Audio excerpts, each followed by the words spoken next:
Hello, good morning student, class 5 के बच्चों। आज मैं आपको हिंदी पाठ्य पुस्तक से जो कल मैंने पढ़ाया था उसके अभ्यास कार्य को बता रहा हूं। आप इसको ध्यान से देखें। सबसे पहली बात कि वो अभ्यास कार्य किस चैप्टर का है, तो एक्सरसाइज 15 सितारों से आगे, जिसमें कल्पना चावला जो एक अंतरिक्ष यात्री थी, अंतरिक्ष में गई थी और वह अंतरिक्ष में ही उसका प्राणांत हो गया था। रास्ते में उसकी जिस साधन से वह गई थी, जिस सवारी से वह गई थी, वह सवारी विनष्ट हो गया था, जिसमें उसके प्राण चले गए थे। नासा के द्वारा वह अंतरिक्ष में गई थी। विशेष पूरी जानकारी आपको मैंने कल बताई थी।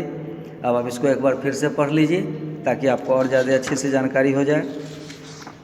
अब देखिए, इसमें मैं आपको आज बताने जा रहा हूँ इसके अभ्यास कार्य को। अभ्यास कार्य में सबसे पहले आप देखिए तो यहाँ बहुत सारा वर्ड दिया गया, शब्द दिए गए हैं। जब तक कि आप इस शब्दों को नहीं जानेंगे आपकी भाषा का विकास नहीं होगा, क्योंकि कहीं भी कुछ लिखने के लिए आपको शब्द की आवश्यकता होती है, अपने भाव को व्यक्त करने के लिए।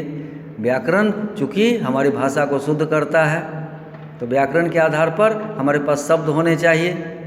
तो शब्द को जानने के लिए आपके पास यहाँ बहुत सारा शब्द दिया गया है, उसके अर्थ दिए गए हैं। शब्द और अर्थ विभाजन का मतलब बंटवारा। संतान का मतलब बच्चे, हिष्ट पुष्ट का मतलब स्वस्थ, खुश का मतलब प्रसन्न, लाभकारी का मतलब फायदेमंद, दृढ़ निश्चय का मतलब पक्का इरादा, विनम्र का मतलब नम्र स्वभाव, घनिष्ठ का मतलब गहरी खास, गुल होना का मतलब बंद होना, निरंतर का मतलब लगातार, नृत्य का मतलब नाच। इस तरह से आप शब्द के अर्थ को जान गए। इसको याद कर लीजिए, थोड़ा एक एक सेंटेंस बना लीजिए। जब एक सेंटेंस बना लेंगे सारे शब्दों से तो यह शब्द आपकी संपत्ति हो जाएगी। तब ऐसा लगेगा कि आपके शब्दकोश में, अपने शब्दकोश में, आपके मानसिक शब्दकोश में यह सारा शब्द आपका एक जमा किया हुआ धन हो जाएगा। इसलिए बच्चों आप इस सब को पढ़िए और इसका एक एक सेंटेंस बना लीजिए। इसके बाद आता है शब्द संपदा। अब आपके पास कितना शब्द है, कितना भंडार हुआ, तो उसके लिए देखिए अब सबसे पहले शब्द संपदा कहाँ से आता है, तो विलोम से भी आता है। तो विलोम में क्या है, तो विलोम का मतलब होता है उल्टा। अब यहाँ सिर्फ उल्टा, विपरीत अर्थ देने वाले शब्द आप देखेंगे। तो गुण का अवगुण, चुस्त का सुस्त, जन्म का मृत्यु, सफलता का असफलता। अब इसके बाद आइए तो पर्यायवाची शब्द। पर्यायवाची शब्द का मतलब क्या होता है, समान अर्थ देने वाला शब्द। अभी आपने देखा विलोम अर्थ देने वाला, चुस्त का सुस्त, गुण का अवगुण, तो ये विलोम अर्थ देने वाला था, उल्टा था, विपरीत था। अब इसके बाद आता है पर्यायवाची। तो पर्यायवाची का मतलब होता है जो समान अर्थ दे, एक जैसा। तो जैसे स्वभाव, इसका अर्थ होता है आदत और प्रवृत्ति।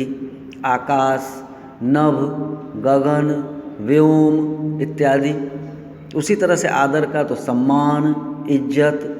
अब उसके बाद आते हैं हम शब्द ज्ञान में। तो इसको देखिए, तो उपसर्ग और प्रत्यय द्वारा, यहाँ प्र एवं बी उपसर्ग द्वारा नए शब्द की रचना, नए शब्द का सृजन करना। तो आपके पास कुछ शब्द रहते हैं, उसमें आप शब्द के पहले, शब्द लिखने से पहले आप कुछ जोड़ते हैं। तो जोड़ते हैं तो वो क्या जुड़ता है, वह जो जुड़ करके नया शब्द बनाता है तो उसको हम उपसर्ग कहते हैं। तो जैसे मुख, मुख का मतलब मुंह, और उसमें अगर हम प्र पहले लगाते हैं तो हो जाता है प्रमुख, तो मुख्य खास आदमी। उसके बाद जैसे देश, देश का मतलब अपना कंट्री, लेकिन जब इसी में हम वी लगा देते हैं तो हो जाता है विदेश। इस तरह से उपसर्ग लगा करके हम शब्द की रचना करते हैं। अब इसके बाद आते हैं तो प्रश्नोत्तर है। तो प्रश्नोत्तर मैं लिख के आपको बताऊंगा। यहाँ रिक्त स्थान की पूर्ति करनी है तो इसको किताब से बनाएंगे।